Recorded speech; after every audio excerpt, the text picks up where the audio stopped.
Pulitzer Prize winning journalist and Washington Post editorial writer Jonathan Capehart sits down with NAACP Chairman Julian Bond to discuss the intersection of gay rights and civil rights, marriage equality for all, and a friendship with a gay man who was the architect of the 1963 March on Washington. You've been chairman of the NAACP since 1998, correct? Right.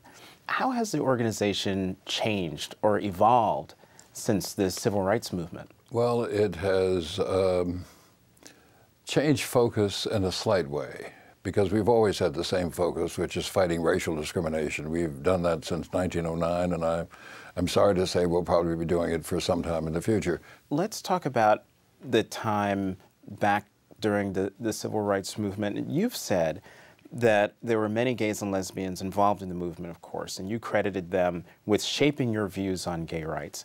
Did you know Bayard Rustin? Yes.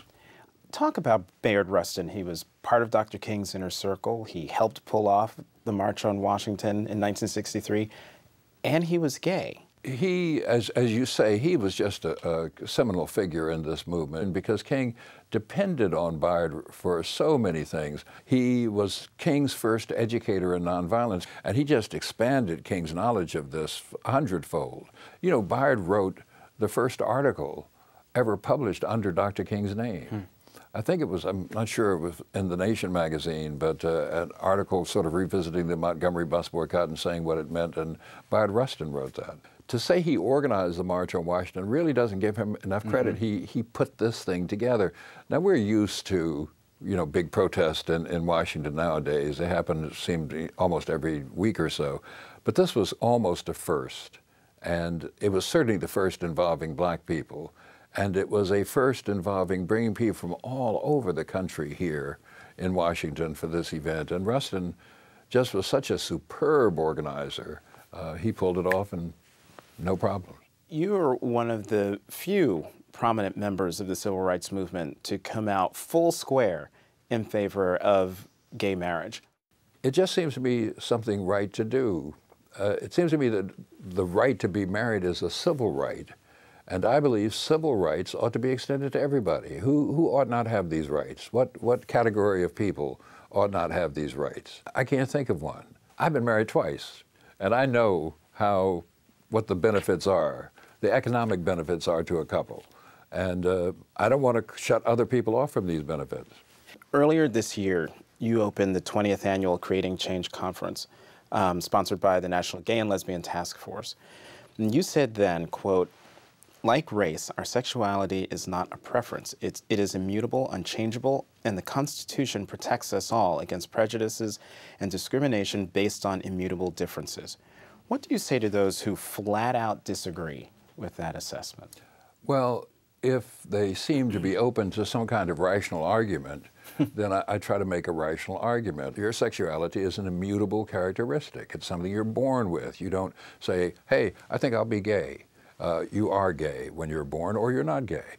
So what is the connection between the civil rights movement and the gay civil rights movement as we know it today? At the bottom, it's these immutable characteristics. You are what you are, and you cannot be discriminated against in this country for what you are. That's the similarity, that's the closeness, and the fact that the black civil rights movement came to public attention before the gay civil rights movement, which is existing at the same time, but I don't think well known to people. These draw from each other, and the gay movement draws tactics and techniques and songs and slogans, as did the Hispanic movement, as did the women's movement. And it's not that these movements are taking from us, because the black movement took from other movements before us. We took from the labor movement. And I never heard of people from the labor movement complaining about this. And for black people to complain about this, we ought to be proud of this. Say, look what we did. We created a model that other people have followed, and they followed it successfully. Good for us. The widow of Dr. Martin Luther King, that was Coretta Scott King. Did you ever talk about this? No, I never did. I never talked to her about this, just as I never talked to my colleagues in the movement about these things. I never talked to her about it. But I quoted her as often as I could. And when she died, and it was announced that Ebenezer Baptist Church, where her husband had been pastor was too small for the funeral ceremony, and it was instead headed for a church run by a notorious homophobic minister in Atlanta. I decided not to go. What should gay people know about her that they might not already know? Well, first, I don't think many of them know that she was this strong advocate for gay rights, for all of the things that gay people want and need. I think her advocacy of these things is relatively unknown. And when I speak to audiences and quote her, I can see some of the people saying, really? You know, happily, but really?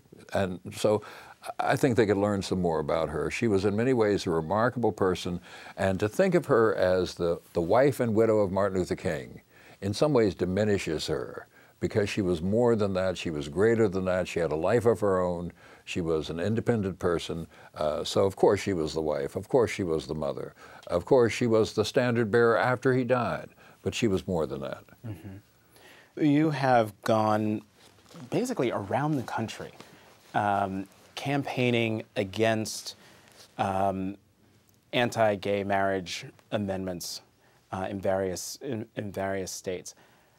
Did you voluntarily do this? Did people come to you and say, you know, we could really use your name and your stature behind this? Both those things happened. The NAACP is opposed to these amendments. We don't have a position on marriage equality. We're neutral on that, or agnostic on that. But we do oppose these amendments because we think it's wrong to single out any group of people for special treatment. And that's what these amendments do. And so wherever they've raised their heads, we've campaigned against them. And where I've been able to physically go, I've done it myself. Mm-hmm. Just before she died, Mildred Loving, who was the wife of the couple of the famous Supreme Court case, Loving versus Virginia, which ended the ban on interracial marriage. Just before she died, she came out in favor of marriage equality. To the gay community, what's the significance of that, do you think?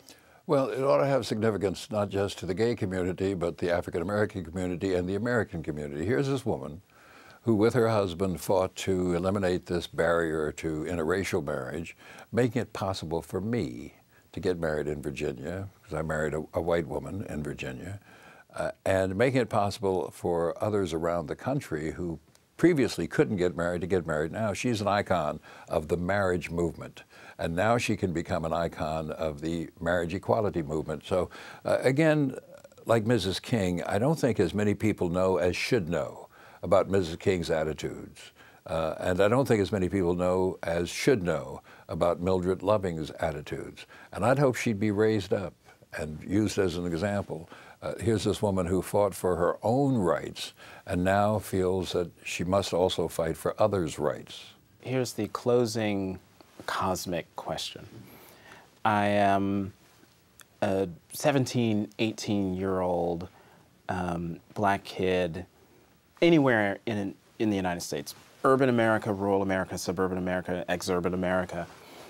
And I just don't get the connection, that there is even a connection between the civil rights movement that you helped lead and the gay rights movement that I see all sorts of people pushing and leading, from people on television to people in politics, people in business.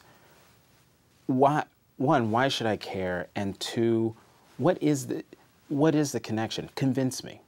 The connection is rights. Rights, that's the key word. These are movements for rights. And these are movements to ensure that everyone has these rights. And this 17-year-old kid may not think he's ever going to get married, or if he's straight, is going to marry a woman. But this guarantees his rights. And if he's not interested in his rights, then I wouldn't spend much time talking with him. Thanks, Mr. Bond. Thank you.